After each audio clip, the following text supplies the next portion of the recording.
Hello and welcome to another edition of Morning Hoops Basketball Podcast. I'm Anthony Denu. You can find me on Twitter at Anthony Denu. He is Kyle McKeown. Find him at RotoKyleNBA. We appreciate you guys checking us out, whether that be on Twitter, Periscope, YouTube, in the podcast format, and one of the many podcast forums. And we appreciate you guys checking us out. And if you could help us out even a little bit more, if you would subscribe, if you would review, comment into the show too. It's a live stream and we want to hear your guys' feedback on everything. Maybe you have a question and we can put it right up on the screen. And if you do rate and review the podcast, Kyle is going to mail you one of his world famous peas and tuna sandwiches. Wow. It's okay. Yeah. I haven't really made it into like a sandwich ever, but it's just peas and tuna, a delicious dish made at breakfast, dinner, or noona. But yeah, you'll definitely get some peas and tuna mailed to you. I don't know what kind of package I'm going to have to send it in to keep it fresh, though. This is going to be you're probably going to want to make sure you have some kind of mask to wear when you receive the package. That's right, because your package is extremely fresh. Mainly I was just worried about the smell of tuna after going through the mail system and not staying in some. Maybe I'll send you all the accoutrement to make your own peas and tuna, and then I'll include a peas and tuna wrap that I wrote back in college that you already heard a little taste of. We should probably get on to talking about basketball. Let's talk about basketball. We got 7 games tonight. Kyle was actually at one of them.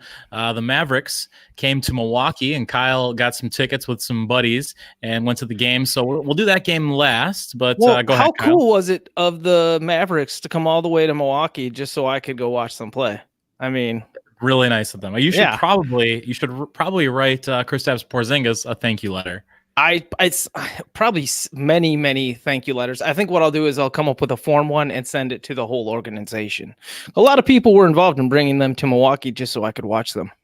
Yes, very nice. So we'll get to the Mavs at Bucks. We'll do that game last since Kyle was there. We can talk about his NBA experience and talk to Kyle about what he saw, what he felt, what he liked, what he disliked, and we had a surprise ending, if you will, with the Mavericks getting the win for the first time over the Bucks. The Bucks had won 18 straight games and could not get it done against the Mavs, but we'll get there later. Let's start off with the first game of the night. We had the Wizards and the Pistons, and the Wizards winning this one 133-119. But Kyle, there were some injuries for the Pistons that probably helped out the Wizards in this one. Yeah, Blake Griffin was out with a sore left knee, and he even underwent an MRI on his knee on Sunday. So that's a little bit concerning. This is the same knee that he had off-season surgery on, and that was limiting him to come into this season. So the fact that it's already becoming an issue, and we were seeing Griffin struggle to really assert himself on the team this season. Up to this point, it's you're starting to worry about Blake Griffin's long-term health for the rest of the season.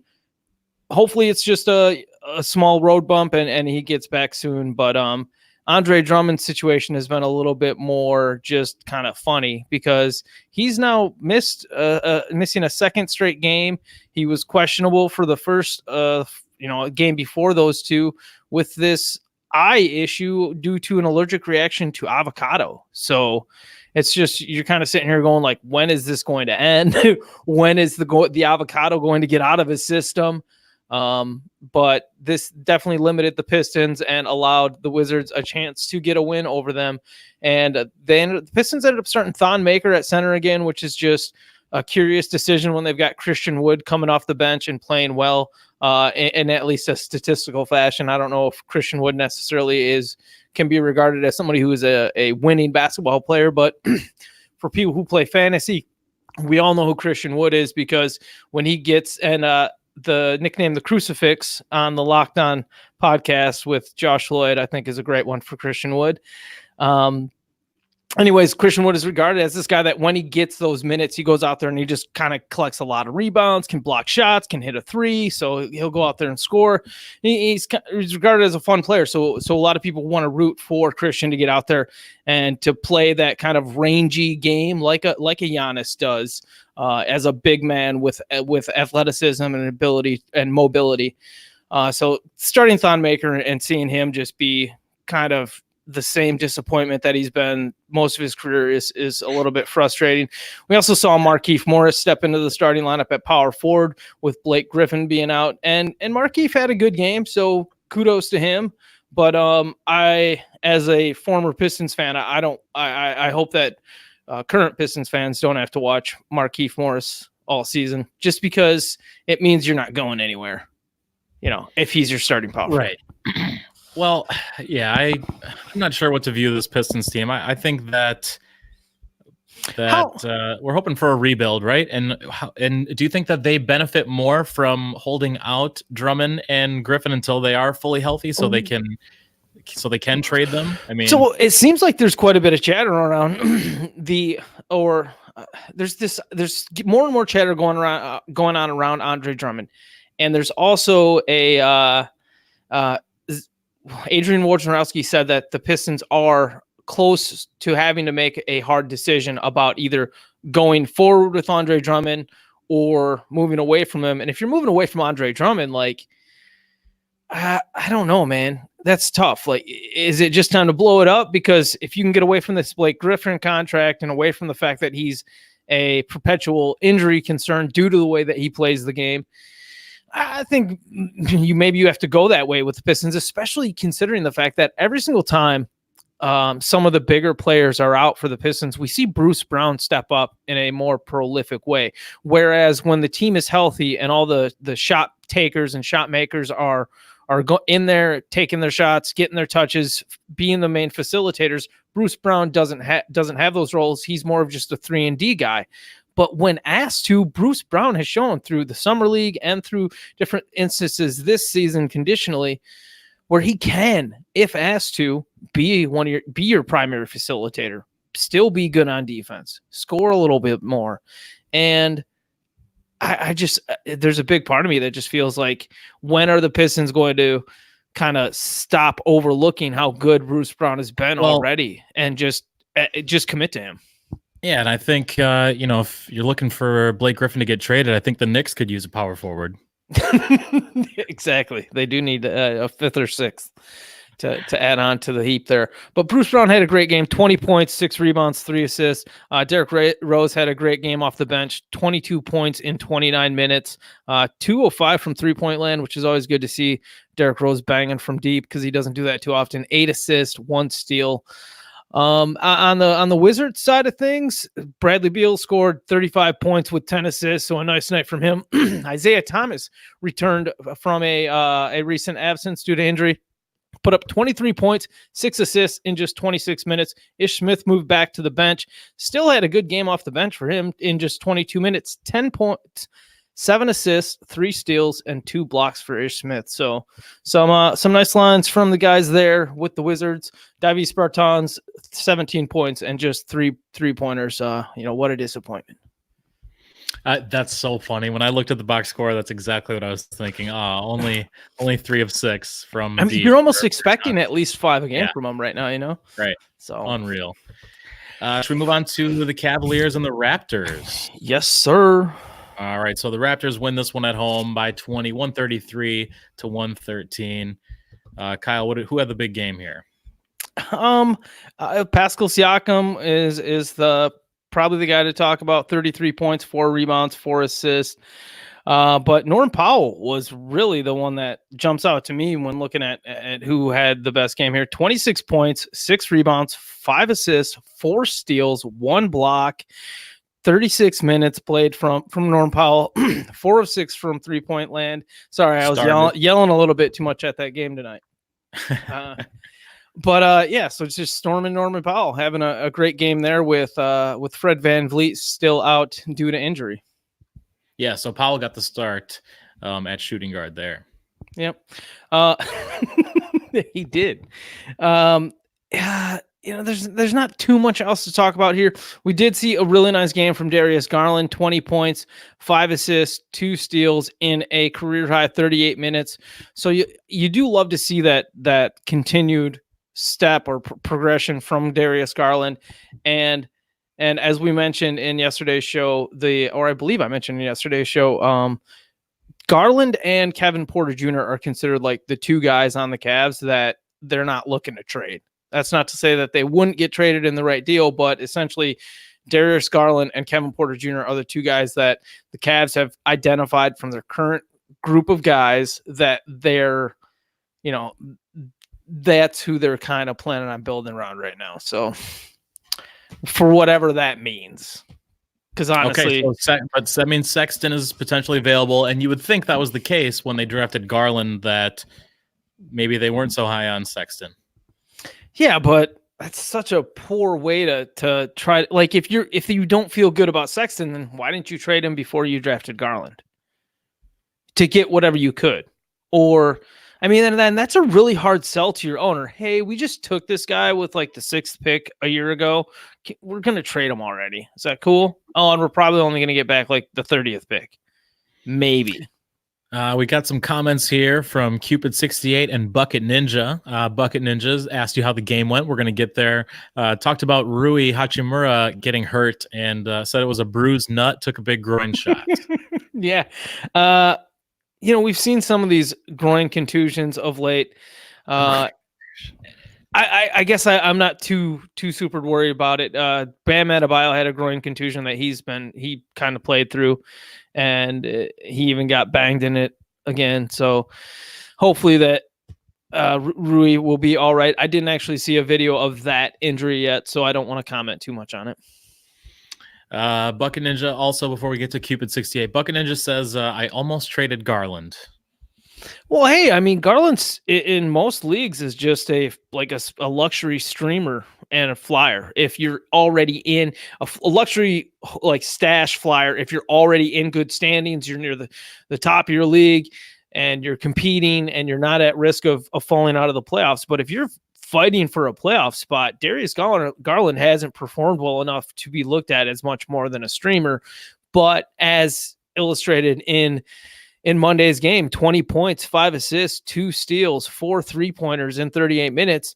He has the ability to be a go-to scorer someday and a prolific 3-point shooter and somebody who can hopefully become more of a consistent facilitator. And once they move Love, too, you got to think there's going to be a lot of usage coming his way. Yeah, and also just the whole idea about Garland is like put everything he is right now into a very firm context of the fact that he only played like 5 games in college. So his career arc is pretty much from high school to the NBA. And there's a bit of he's been out with injury coming into the season. He wasn't even healthy in a lot of training camp and the preseason. So he's still getting into game shape. He's still getting to, the NBA game shape. He's learning every single new matchup that he gets to go against, whether it's a bigger point guard or a faster point guard, or, his whole career in college or in high school, he's been playing against people who are worse than him and many levels down below him. Now it's just like, every single night I'm playing against somebody who's either smarter than me, more experienced than me, or close to the same level of talent as I am. And I'm a smaller guy too, so I have to try to make up for that limitation. So I think we just have to take what we can from looking at what Garland's done and find those rosier spots and say, okay, if he is the elite level talent that a lot of teams thought he was coming into the league, then those bigger moments should become more consistent as we go forward. Okay, I want to get to Cupid68 here. Is the Wizards' young German injured? I believe he's talking about Mo Wagner. Yeah, Mo Wagner is injured right now. It's from everything I've seen, they've just been treating it like it's day to day at the moment. So if there was a new notification while I was at the Milwaukee game, I'm sorry, I didn't see it. It's tough. If you look at Mo Wagner for fantasy purposes and you've got him on your roster and you're competing and you're in a good spot, he's an okay luxury stash but we're also only expecting Wagner's increased use in standard leagues right now to be related to the fact that Thomas Bryant is out with injury. So the longer that that Wagner is sitting out due to these the smaller injuries or these day-to-day injuries, that's less and less value that he has as Bryant's injury return gets closer and closer, which is looking like it's going to be maybe the middle of January. So we're still looking at like maybe a month or another 3 or 4 weeks of Mo Wagner having increased value. But even in those situations, we've already seen him have foul issues when he's been healthy, and the team is willing to look at other options too in regards to having Rui Hachimura and Davis Bertrand shift up a little bit. So, and having Troy Brown play up at power forward. So there isn't like this super reliance on Wagner that looked like it might be potentially available to him when Thomas Bryant first went down. So ultimately, if you're playing in a standard league and you've got Mo Wagner on your roster, and you're looking out at your wire and you see a comparable player or a comparable streamer or flyer with upside that's actually healthy, I'd go ahead and grab that person. I wouldn't be hanging on to Wagner right now just based on what he might be while Brian is out. All right, last one before we move on. Otis D wants to know Garland or Thomas in a 12-team 9-cat. He has Washington to drop from the surgery. So that's tough because Isaiah Thomas is probably going to be a little bit more consistent, but we've already seen injury issues with him. And we've also seen a somewhat limited minutes from Isaiah Thomas in that even as the starting point guard for the Wizards, because they're giving decent minutes to Ish Smith off the bench. So, we're not getting to that 30 minutes threshold with Isaiah Thomas nightly. And looking at Garland, like if you need more immediate production, if you are not in a good spot for the playoffs right now, I'd probably go ahead and stream Isaiah Thomas, considering what he did. Although he shot a great percentage on Monday, that's not sustainable. So, you can take that with a grain of salt a bit. But I don't think we can in any way count on what Garland did Monday to be consistent right now. I think you would probably look at Isaiah Thomas's production to be a little bit better in the short term, so he's a better streamer. But if you're already in a good spot in the standings, I do think that long term this season, Garland's potential upside is much better. I mean, as you mentioned, Anthony, if Kevin Love goes, then that creates a lot of shot opportunities and just touches in general to be more of a distributor if the ball doesn't have to be constantly fed through Love. Absolutely. Do we want to move to Texas? I'd move to Texas. I don't know that I'd want to like set down roots there or anything, but for like a year or so. All right. Well, speaking of Texas, the Spurs were in Houston on Monday night, losing by 2, 109 to 107. There was a little dust up, I guess you could say, between James Harden and DeJounte Murray. I don't know. Did you see this footage? Yeah, I did. I watched it like 40 times. I watched it for about 10 minutes straight. I love this. And once again, I really do think that James Harden is being a punk. Can you really deny that this time? Gosh. Oh, really? No, go ahead, man. Give me your James Harden, rant disc. Once again, he initiated unnecessary contact that I think is punkish. And I mean, this one was not during play, whereas the Devin Booker one from a few weeks ago was a little bit different. That was during play when Harden kind of initiated contact with the ball. In this one, it was after a made bucket, I believe. So DeJounte Murray is coming down the court. He's on a fast break. He gets an easy layup, and then he's standing there like mean mugging under the basket with his shoulders raised and like a very confident stance. And James Harden comes up, and what happens? He bumps him out of the way to get the basketball. So James Harden initiated contact. That is my opinion. Well, I mean, either it happened or it didn't. There's video evidence. So, okay, that's as you remember it. Okay, so obviously you're biased. I'm looking at it right now. James Harden definitely initiated contact. Okay, confirmation. Not relying on our biased views and memories. Okay. Yeah, Harden initiates it for sure. Well, yeah, I'm sorry. And then Murray kind of comes back like, okay, yeah. and then Harden does it again, and then Murray's really like, all right, now let's get it on. Isn't there some cartoon of like two fat guys bumping bellies together? Because that's what it looked like. Like when you really break that down, is we should put some cartoon, DeJounte Murray definitely leads with his belly on his and return. Harden always leads with his beer gut, So He does. He's come such a on, weird man. He's perfect. No, he's great. He's not perfect. The fact that he's Richard move, chugging Keystones on the bench here, folks. Yeah, this is unnecessary. He's all right. Here's my prediction: he's going to get punched by the end of the season by an NBA player. Who, Harden? Yes, on the court, he's going to get punched. Well, and he's not going to take it well either, Kyle. Yeah, I would hope not. Speaking of getting punched, did you see? As we've talked about before, he's got that beard to help protect him from punch like impact.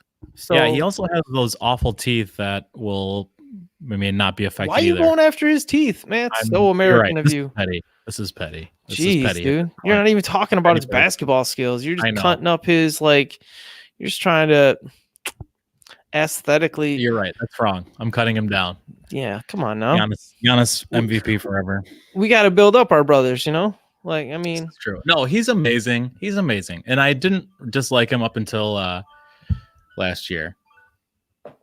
You all right over there? My alarm was going off on my phone. Very good. If you haven't seen the video, I think I want to know what people think about it. So if you do get a chance to see the DeJounte Murray, James Harden video, I think once again, Harden is being Harden, and I don't like it. And Kyle thinks it's fine and loves him blindly. No, I don't. That's what I don't care. That's what Eve told us. EVE. I don't care if one player's getting all showy like DeJounte was a little bit with his, I just got a breakaway layup. I don't care that Harden comes up and gives him a little bump. And then I don't care that DeJounte gives him a bump and then a shove. But then I do start to worry, don't do anything stupid, guys. I want to watch you continue to play basketball. So, yeah, I don't want any punches thrown. So I hope nobody punches James Harden. It is what it is. And that's not to say that I didn't enjoy watching the Malice at the Palace 100 times over the course of my life. Right. But, I watched that Carmelo Anthony punch that was shown on Twitter today, maybe by Bleacher Report or Slam Magazine.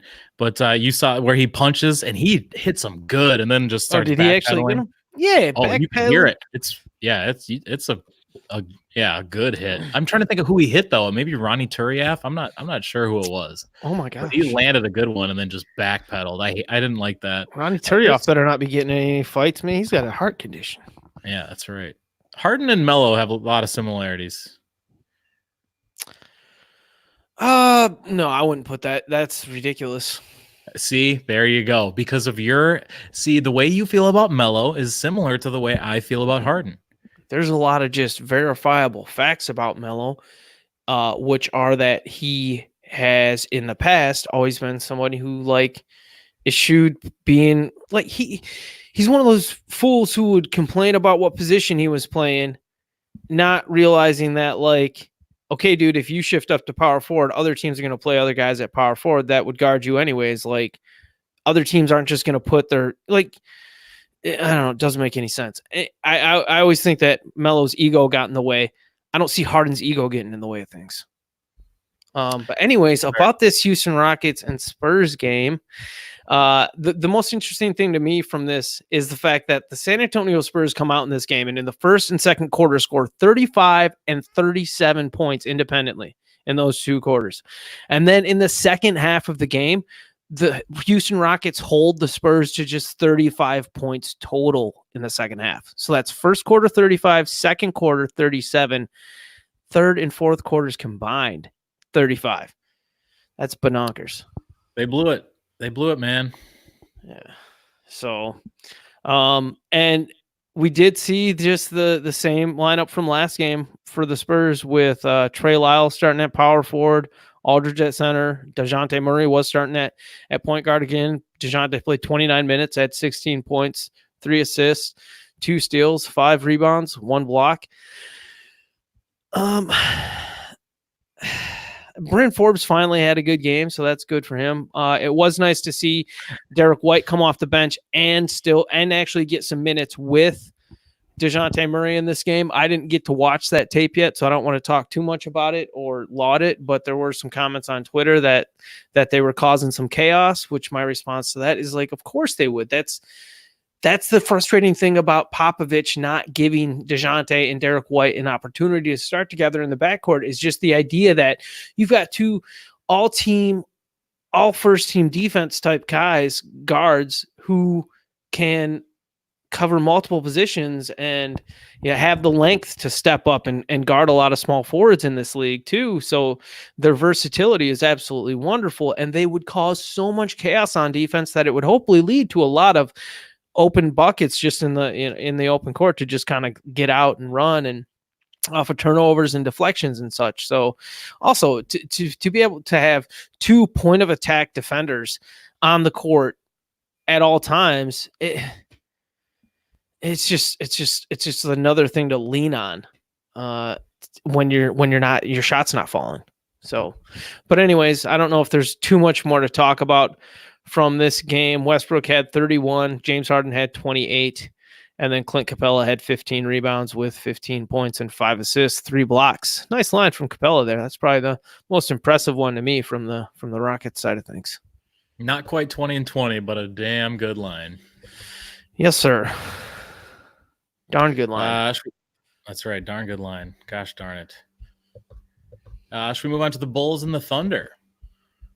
We still got to do the Memphis and Miami, right? Or were those all at the same time tonight? My bad. Yeah, I was gonna go to Heat and Grizzly after Bulls Thunder. Sorry, bud. However you want to go, pal. No. All right, so the Thunder beat the Bulls 109-106. Zach LaVine, 39 points. He's the big guy of this game, but Thunder obviously get the win, and Chris Paul 6 of 8 from beyond the arc, 9 of 12 overall from the field. Another good start. This was a good start for the Bulls. Looked like they were gonna be able to pull one off, but they did not. 37 points scored in the first quarter, 38 points scored in the second half. So another one of those situations. And it's just funny that we're seeing correlations between the Spurs and the Bulls right now, which is terrifyingly sad. But yep, Chris Paul was amazing to help bring this game back for the Thunder and get the win for them. Schroeder had a nice game off the bench with 18 points, 5 assists, 1 steal, and 2 blocks. Nice job there, Schroeder. Always love to see the guards getting those defensive stats, especially the blocks. Shai Gilgeous played 34 minutes, but only took 3 shots. So that doesn't seem like that's a good thing, but 5 turnovers just wasn't his night, it seems. On the Bulls side of things, Zach LaVine with 39 points, 3 assists, 2 steals, 3 of 11 from three-point land, 15 of 25 overall. So, hey, Zach LaVine was good, had the second biggest scoring night of the nights, if that makes any sense. Sure. He's the high man of the end of, he led his second and Monday night scoring. Yes. But not too much to talk about here. Just the Bulls crapping away another opportunity to get a win. And hopefully this is just another, turn of the knife in the idea that we won't have to watch Boylan coach this team all year. But then again, if Boylan's going, we just got to hope that the whole house gets cleaned. And if the whole house is getting cleaned, unfortunately, I don't really see that happening until the off season. Yeah, we can hope. But if you are, I know a lot of teams might want to wait into the off season, but if you wait until the off season, so what, you install a new front office and then you tell them, hey, you got a couple weeks until the draft. Have fun with that. That's true. They need to push the draft back. The draft should be at least 2 weeks later than it is. It's hard though, because you have the draft and then you have summer league and apparently there's a month or two of dead time, but there's a month of actual dead time that when you listen to Zach Lowe and Adrian Wojnarowski talk about the schedule, they're like, those front office guys are not going to want to give away that, and the players too. Like that's the one time where they're legitimately just away from everything, especially if they, play deep into the playoffs. And August is used for a lot of FIBA competition stuff too, or August and September. So, right. Yeah, it's just tough. Basketball's year round, man.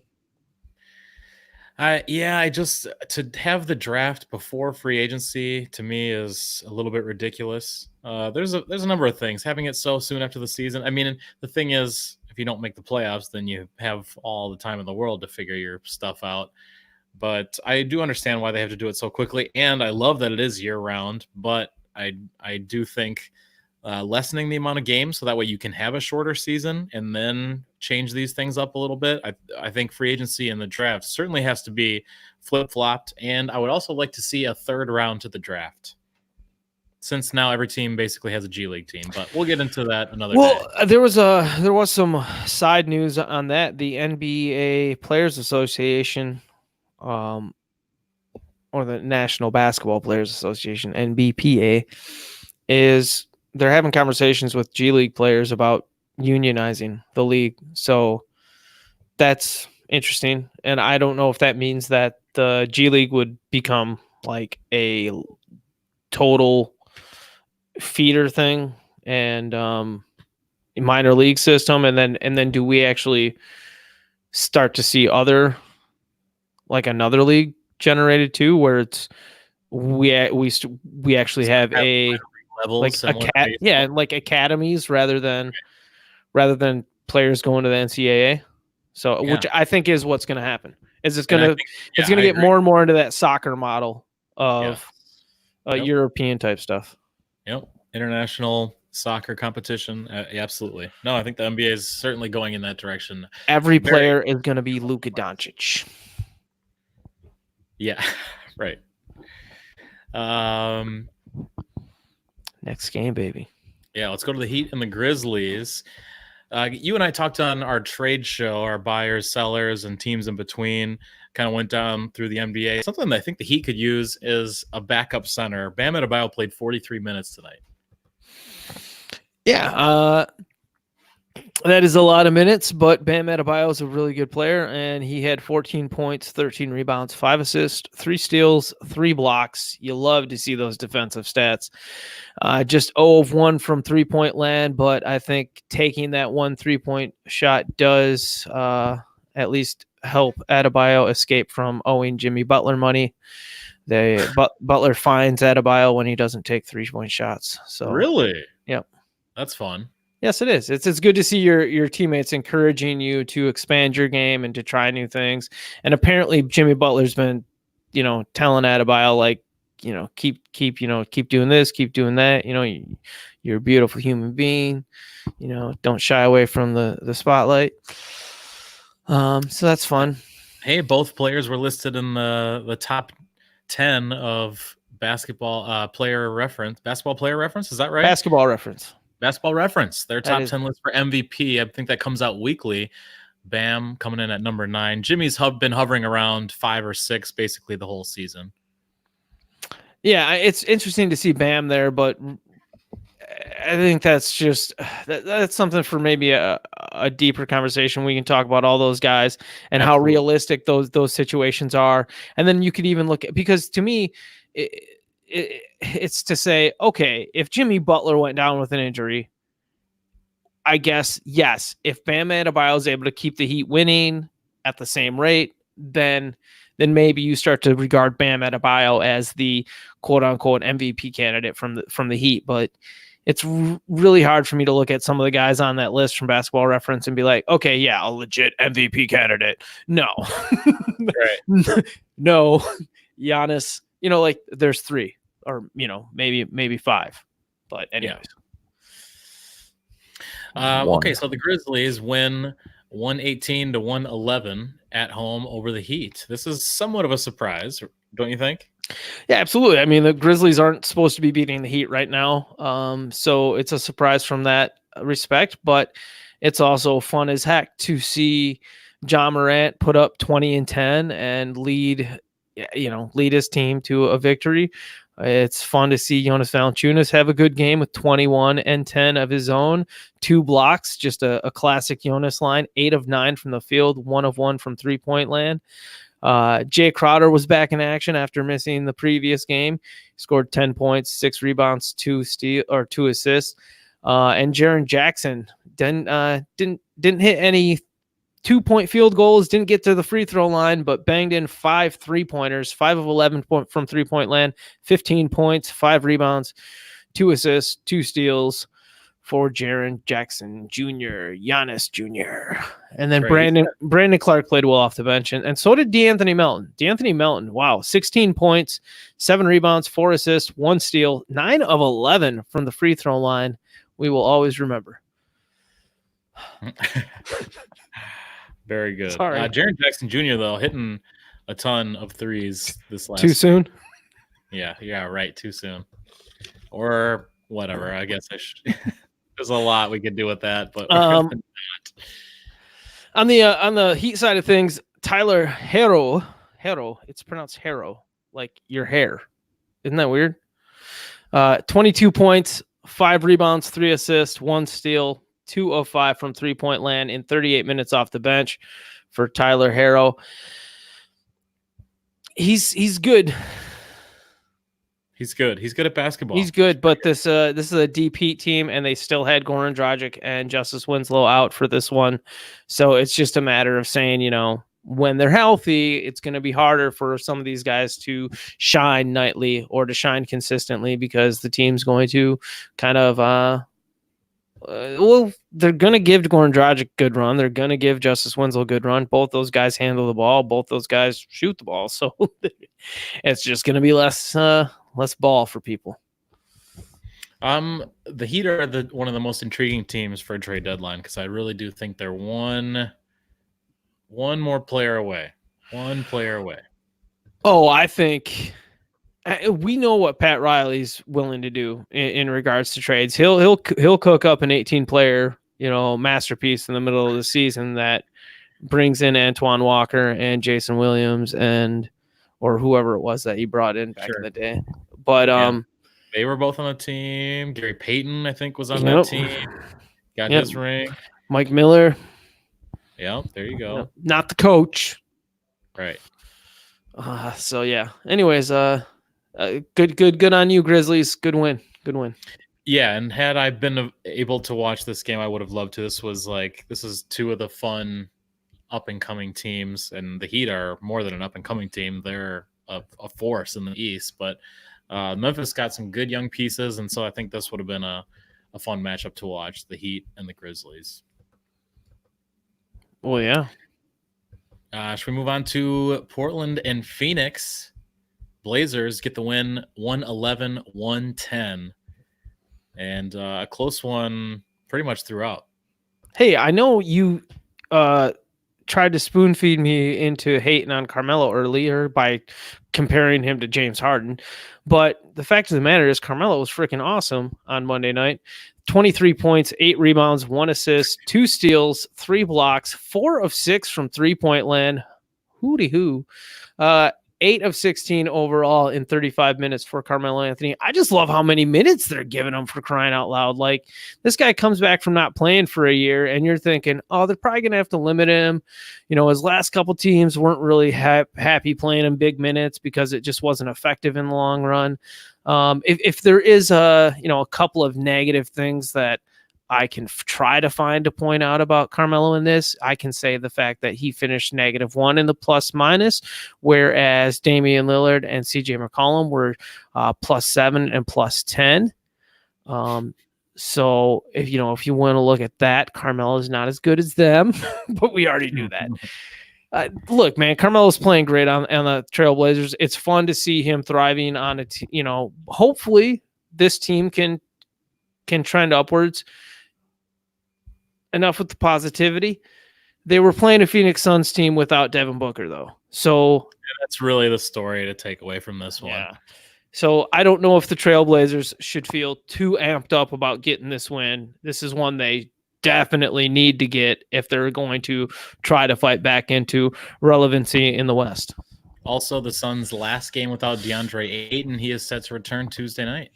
Heck yeah, man. Pull the ripcord on that semi-train and let's hear the engine roar. That was the gas horn toot, and that's probably what I should have said, but you knew what I was talking about. Yeah, that's great. Does that wrap it up for Portland, Phoenix, PDX, and PHX? There's really not much else to talk about, is there? Well, then let's get to our main sorry. Wow, I'm sorry. Ricky Rubio, triple-double. Oh, I'm sorry. Ricky Rubio, triple-double. So 10 points, 11 rebounds, 14 assists. And Rubio's just been slapping them dimes around. It's been like a march of dimes. That's a Jason Kidd triple-double right there. Yeah, it is. Yes, sir. 8 turnovers is not good, though. So, hey, get better on that, Mr. Rubio. That's right. Almost a quadruple double. Yeah, definitely looking forward to Ayton getting back. But kudos to Frank Kaminsky for having a good game in his send-off as the starting center. 17 points, 5 rebounds, 5 assists, 1 steal, 2 3-pointers. So good work there, brother. Kyle, let's get to the main event. You were at the Milwaukee Bucks game. They had won 18 in a row. The Mavs were without Luka Doncic and somehow won the game over the Bucks. This is all your fault. You're a huge jinx, and I have you to blame for the Bucks winning streak being over. I'm sorry. You jerk. We bought tickets for this game, obviously based around the fact that it was a Monday night game. They were playing Luka Doncic. Thought we can get a little bit cheaper tickets because it's on a less desirable night, but we still get to see an MVP versus MVP showdown. Didn't happen that way. So that was a little bit of a disappointment not to get to see Luka Doncic, but he is apparently rehabbing pretty well or coming back quicker than expected from his the initial diagnosis of his ankle sprain. So hopefully that continues to progress over the next week and a half or so, and we see him back within a couple weeks, and not like 3 or 4, as seemed to be a possibility when the initial reports came out. But this game was a lot of fun. Dallas got off to big lead on the Bucks start, 36-22 in the first quarter, and then the Bucks made a sweep back in the second quarter. The Mavs ended up kind of pulling away and going into the fourth and deeper into the fourth, even to the point that with like 4 minutes left, Coach Budenholzer pulled Giannis and was like, dude, we're done. Like we're not hitting our shots. Things aren't falling. We're not getting in any rhythm. Giannis is going out there trying his darndest to will this team to a win, scored 48 points, 14 rebounds, 4 assists, 1 steal, 1 block in his 34 minutes. But it wasn't until like there was, I think, 40 seconds left or so, might even be less than that, that they decided to bring Giannis back. I think there was 26 seconds left. They ended up bringing Giannis back in the game because the Bucks just kept chipping away at things, and the Mavs started to miss free throws. So it was really fun. Porzingis in the first game without Doncic there was a more willing shooter. He would get it out past, far out past the 3-point line, kind of just look at his defender and be like, I'm shooting it anyways. And that was good and banging in. And it was, it's fun when you're watching a player do something amazing in an opponent's arena, because you can just feel the air getting sucked out of everybody around you. Whereas I'm sitting there going like, yeah, go get him, Chris Stapps. Cause I'm like a newfound Bucks fan. I appreciate the Bucks because I fell in love with Giannis after I moved here and after he came into the league. So like, I don't have this emotional attachment to the Bucks. I root for them because I live here and because I get to go watch them live. But like, for the most part, I'm an NBA fan. So when I'm watching the Bucks, I'm sitting there yelling about the good plays that Dorian Finney-Smith's making and stuff like that, and just talking trash about how ugly Justin Jackson's game is, and it's a fun time. Dwight Powell in this game, 4 points, 8 rebounds, 5 personal fouls, 0 of 4 from 3-point land. That was the funniest thing early in the game. Dwight Powell kept getting left wide open out at the 3-point line, and he'd be standing. Well, I don't want to be too crude. He wasn't gun shy, so I'll give him that. It was nice to see Dwight Powell just kind of shooting the ball when he was getting wide open at the 3-point line, but they also were pretty ugly shots. And I'm sure the Bucks were like, okay, buddy, like go ahead, obviously it didn't pan out for them in the long run, but yeah. Do you just want me to keep talking about this game? Because I do have a lot of thoughts. No, I was hoping you'd go to Dante DiVincenzo next because Eric Bledsoe, we haven't mentioned this yet, got hurt Friday night. And I'm sorry, we did mention this last night. Sorry. But yeah. Eric Bledsoe has been out, and this was his second game out. And Bledsoe out, Dante DiVincenzo is going to be starting at point guard. And he had a pretty nice line. Yep, just 5 points, but 10 rebounds, 9 assists, 3 steals, 1 block. The block was great. It was later in the game.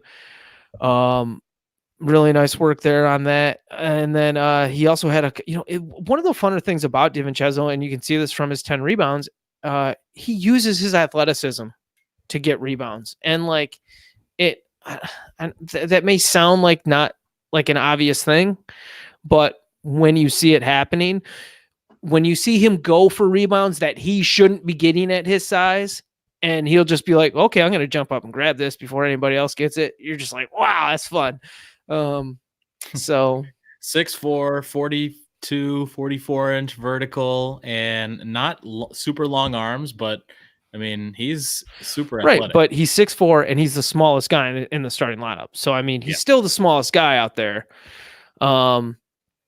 And if there's one thing wrong with the Bucks on this side, I think for one thing, they weren't hitting shots, but like Chris Middleton only took 12 shots. What are you doing, Chris Middleton?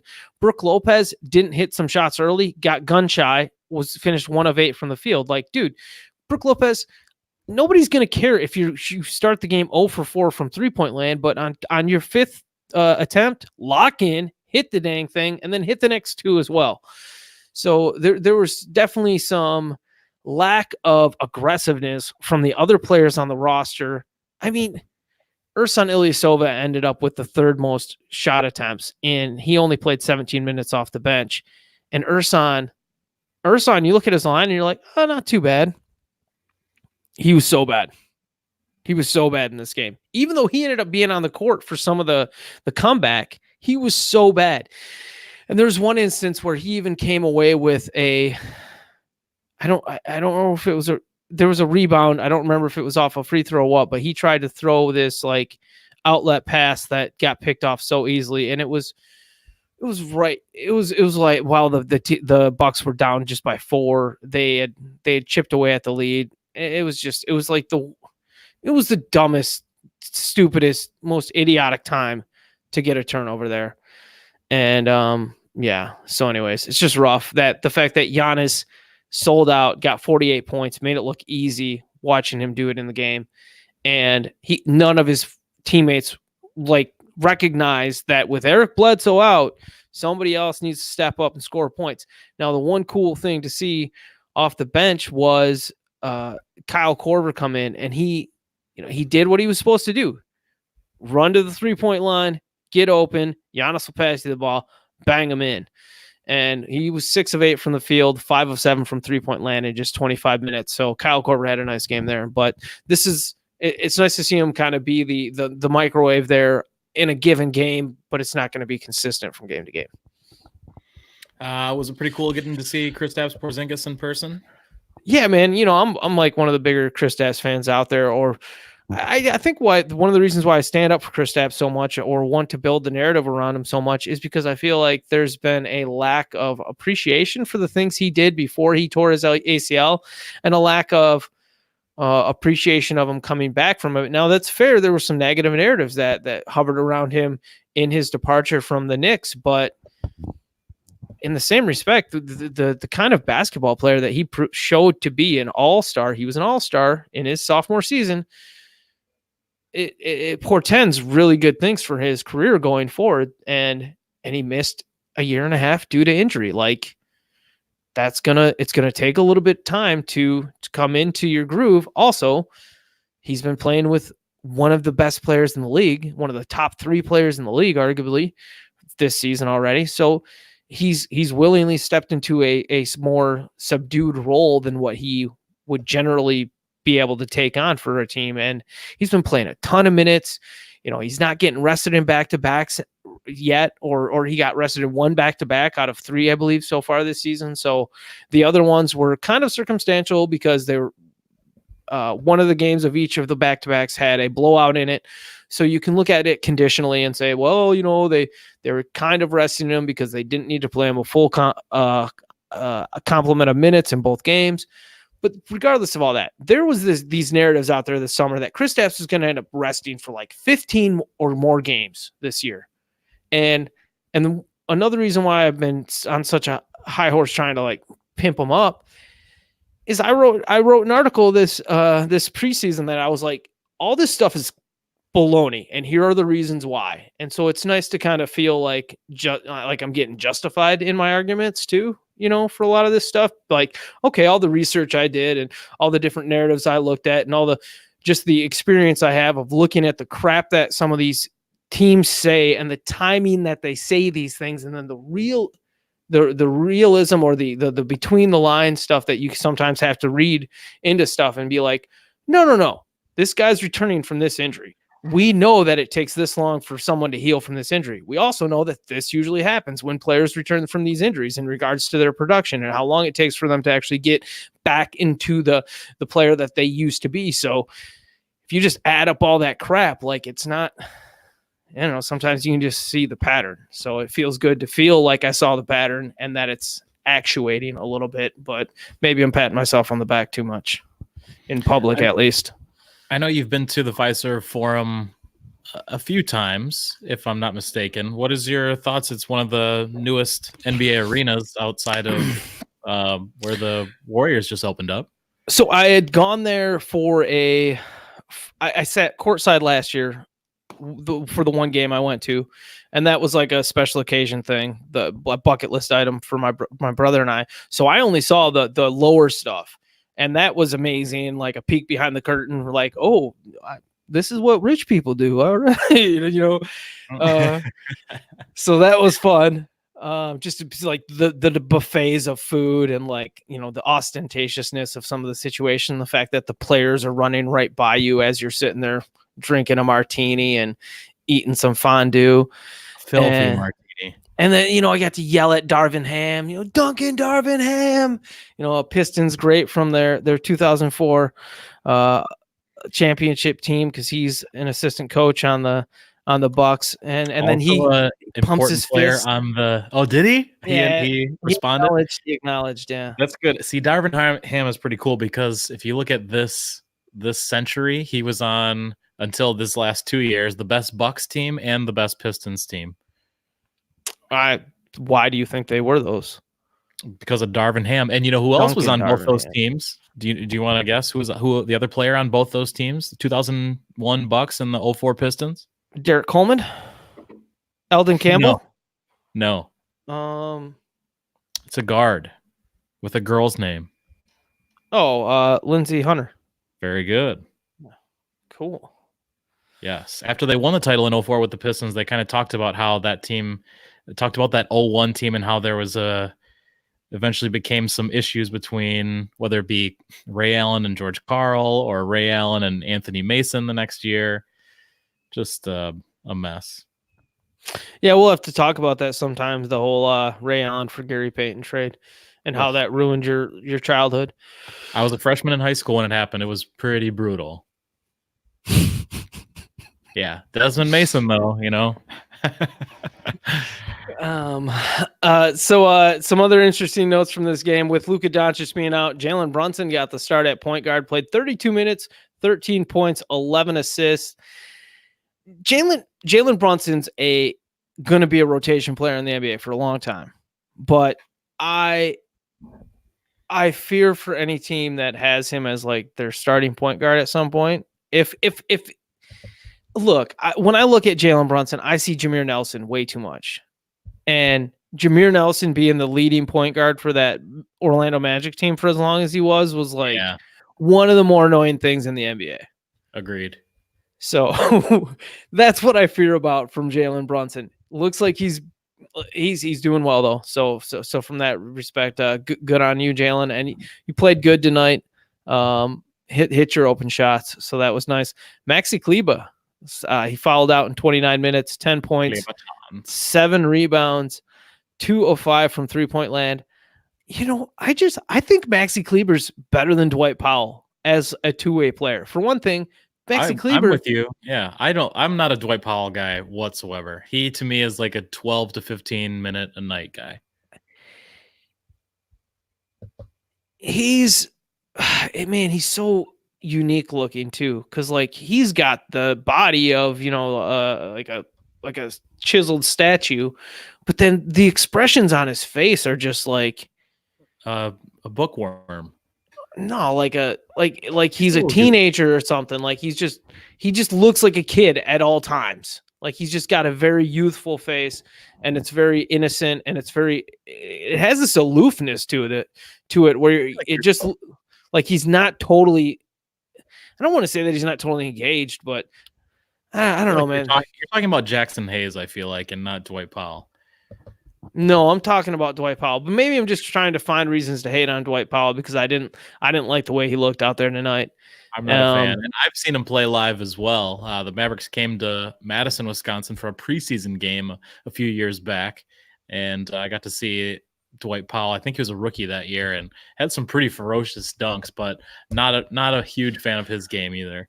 A couple of guys games I do like. DeLon Wright, who played 19 minutes off the bench, 13 points, 2 assists, 3 rebounds, 4 steals, 1 block, 1 of 1 from 3-point land.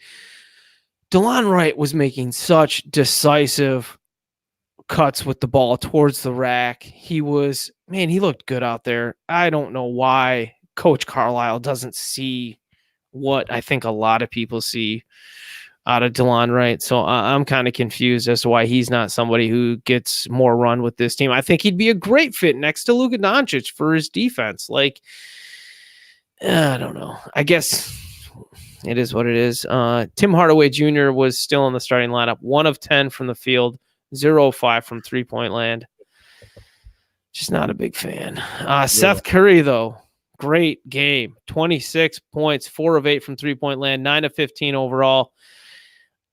I don't want to say that the Bucks didn't guard Seth Curry, but it was definitely a situation where it's like maybe you should play harder defense on him instead of just like there was a couple instances where you see how open a guy is, and you're like, well, that's way too open for that guy. and then you see that, you can tell by their body and how well they get into their shot. And you're just like, oh, this is not going to end good. So, and that was a lot of watching Seth Curry on Monday night was, oh man, that's not good. That's not good. He's a Curry, man. What can you say? Yeah. I got to tell you, man, I spend so many nights sitting here alone at home. And I mean, obviously I love doing the podcast with you because it gets us to talk about everything that happens every night. But like dude, there was such good energy in the crowd on a Monday night for a game against the Dallas Mavericks. It was awesome. The Bucks fans really are getting amped up. There's still way too much complaining about, the things around the edges, like hearing people in the crowd complain about Chris Middleton and this, and oh man, if you complaining about Eric Bledsoe, I can't even. Now, I didn't complain about the Pistons championship team until after it was going off the rails years later. But like Chauncey Billups, Rip Hamilton, Tayshaun Prince, Mehmet Okur off the bench, Corliss Williamson, Duncan Darvin Ham, everybody on that roster. You loved every single one. I'm like, that's like the only guy that I think you Bucks fans should be complaining about for the most part is Ilyasova. Like, yeah, because him and Robin Lopez. But even Robin, the fact that he's came in here and had some banging 3-point games, you're just like, what? Like he legit can do that? We'll see. And him and Giannis wrestling before the game, every game. That's for entertainment purposes and just for fun of having both Lopez twins. Yeah, it's great that they have him. And the wrestling thing is just for me as a wrestling fan to see what's that snake thing that Giannis keeps doing with his hand. Okay, so that is something that this Mankind. No, it's this Canadian. He put a sock on his hand today.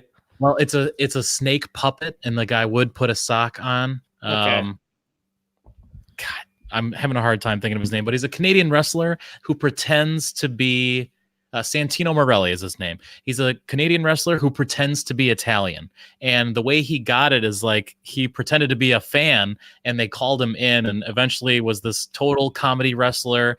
And it was very unlike anything else that's on the show. Everything is a lot of times, light-hearted, but can be very serious and violent. But Santino Morello was very funny and had the sock puppet that was a snake. So that was it was called the Cobra. So he would kind of hit his arm and get it going and awaken the snake. And then at one point there was a snake charmer where someone was charming his faked arm snake to do other things. I mean, it's completely ridiculous. It's totally professional wrestling and over the top, but it is like a very low-key niche thing that you would have to be a pretty big fan to know Santino. And that gets your jollies going.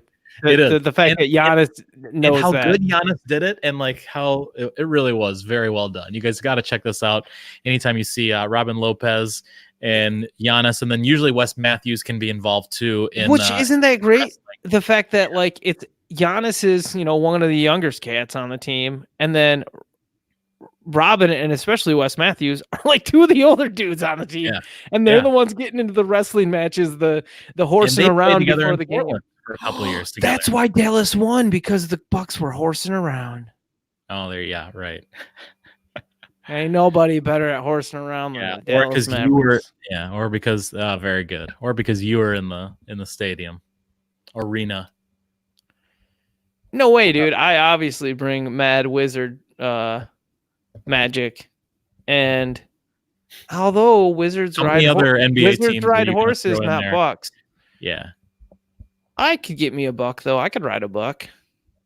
Your wizard magic. Have to put some you're bringing the heat for the wizard magic. Have to put some corks on the end of those antlers though, so I don't end up poking my eye. Woo.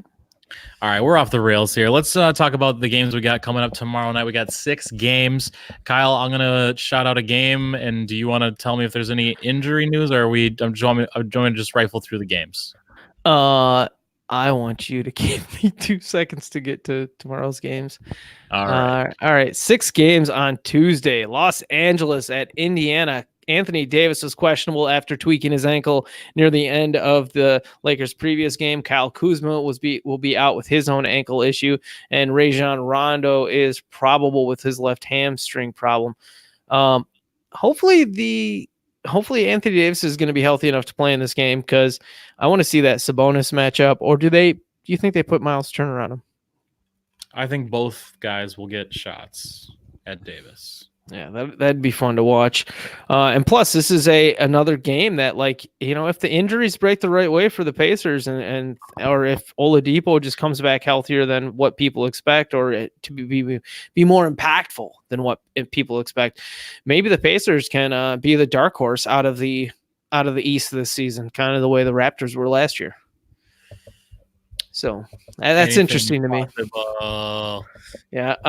Next game on the docket for Tuesday night: Sacramento Kings at the Charlotte Hornets. De'Aaron Fox is probable to return. He was supposed to have a grade 3 ankle sprain. How is he coming back so quick? Talking about De'Aaron Fox? Yeah. I don't know, but I'm very happy for it because I traded for him in fantasy while he was out. Yeah, I don't even know if we should mention that trade, because the thing is, I'm sitting here with Andre at the house talking to him about how grade 3 sprains be messing dudes up, and Andre's like, oh man, and I'm telling Andre, I'm like, I might consider trading that guy. But then Andre traded you for Derek White. Yeah, he sold way too low. Don't tell him I told you that though. Yeah. Well, he listens every day, so. Yeah, I know. Sorry, Andre. You sold way too low, bro.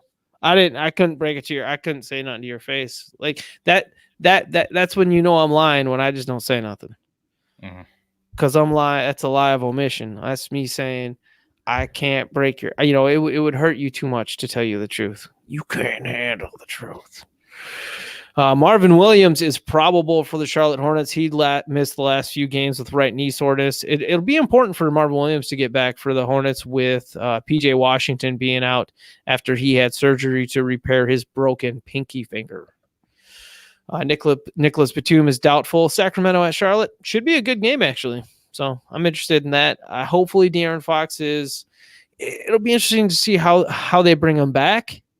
And this guy is so reliant on his speed as part of his game, and he plays at such a high speed that like I'm super surprised that they're bringing him back early from a grade 3 sprain, unless their medical staff sucks and it wasn't actually a grade 3 sprain and they misdiagnosed it. So, which I don't want to put on the medical staff, but that might be the truth. That might be a thing. Do you got any thoughts about Sacramento and Charlotte? Are you still there? Yeah, the Kings have been playing well, so I'm interested to see how De'Aaron Fox gets back into the mix. So, and then what happens in the front court? You got Bagley back last week, so there's. Yeah, but is he going to start at power forward over Nemanja finally, or were they just waiting for De'Aaron to get back to integrate Bagley as well? So they're like, okay, we get both these guys back. Kojo can go to the bench, play with Nemanja off the bench, and they got that battery going together. I don't know if that's a real thing or not, but I'm trying to create a positive narrative around the fact that Coach Luke Walmart was bringing Bagley off the bench for the last 2 games instead of getting him time playing with Rashawn Holmes for what should be the team's planned upon future front court right now. But who am I to make insinuations about a team making logical decisions about their future? I think you're the perfect person. Okay. Moving on to the Hawks and the Knicks. Atlanta at the Knicks. Jabari Parker is probable. John Collins still has 3 games left on his suspension.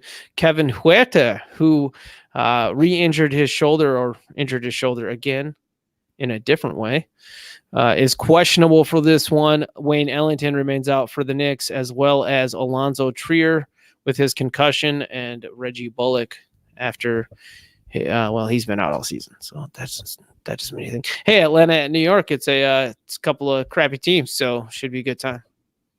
There you go. Good times had by all. I'm actually probably going to watch that game. I got to see how Elfrid Payton continues to do for the Knicks, whether or not Frank Ntilikina can have a second good game after his good one the last game out. And then just how I want to see how Julius Randle continues to do playing under Coach Miller. He's been good of late. Although you're not going to be too surprised if anybody has a good game in this one with Atlanta and New York. Neither team's played competent defense really. My one note on that would be Barrett versus Reddish could be an interesting matchup. Duke versus Duke, rookie versus rookie. A lot of talk there of those two. Who's the second guy behind Zion last year at Duke? So that could be a fun matchup if you are going to check out the Knicks and the Hawks tomorrow. What's up next? Oh, what a green day! It's going to be a Dookie Bowl. Keep it going, Nimrod. Hey, you sound like an American idiot. Oh, warning. Oh, nice. I don't have any more. Anybody who picked up on what we just did, kudos to you for whatever. Gosh, you know what? I feel like a basket case, but we should probably talk about Brooklyn at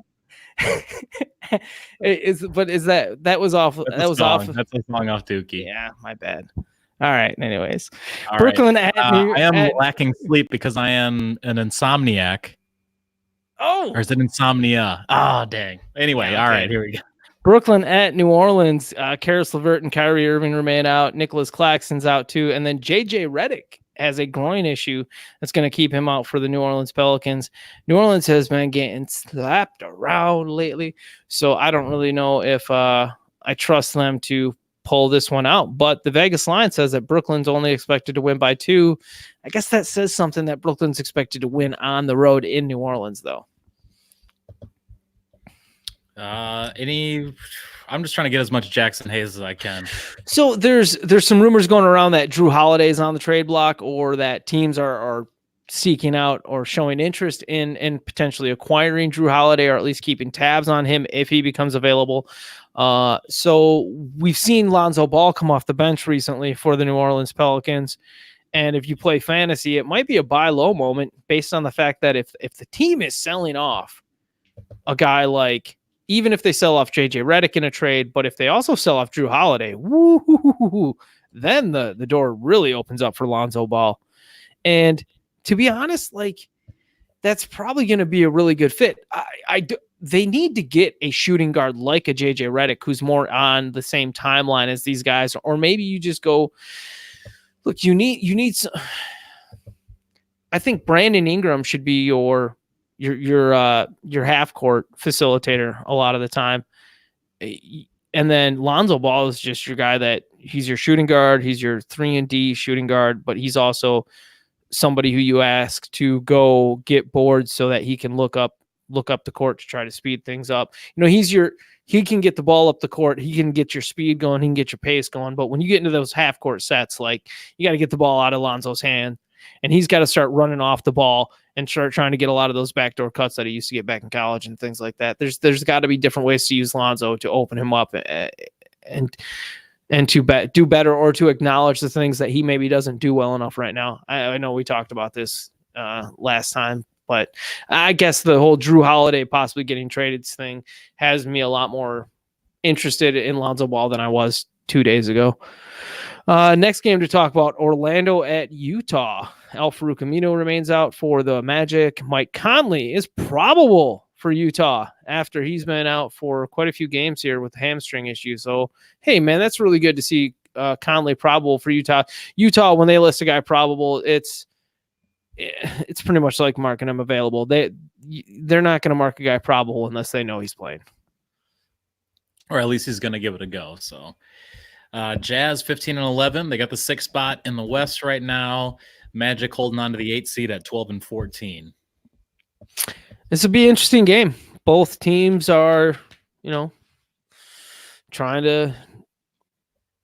teams are good-ish, but maybe not meeting their own expectations so far this season. And I mean, any game with Jonathan Isaac in, I'm going to want to watch. There you go. And then the final game of the night, Phoenix Suns at Los Angeles Clippers. DeAndre Ayton is back, as you mentioned earlier. Devin Booker questionable with his forearm contusion. I think the team just is listing him as a forearm contusion so that we don't talk about the fact that he's probably sitting out with the wrist injury that was bothering him before this forearm contusion. I might be making up conspiracies though in that regard. So not making it up, but drawing the wrong data. Tyler Johnson is questionable. JaMychal Green for the Clippers is questionable, as well as Lou Williams. Kawhi Leonard is probable, and Patrick Beverley is questionable. So a lot of potential injury misses there for the Clippers, which could open the door for Phoenix to actually maybe steal one. Although playing on the second night of back-to-back, I guess they'll be riding the high of getting 8. But if Booker's not available, this Suns team, after having a hot start to the season, looks like they might be falling into some pits. Hopefully, DeAndre Ayton's the boost they pit need. Boss?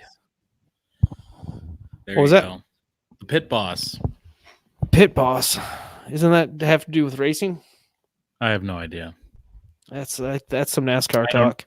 I'm not sure. I'm not racist. Oh, NASCAR isn't racist. It's.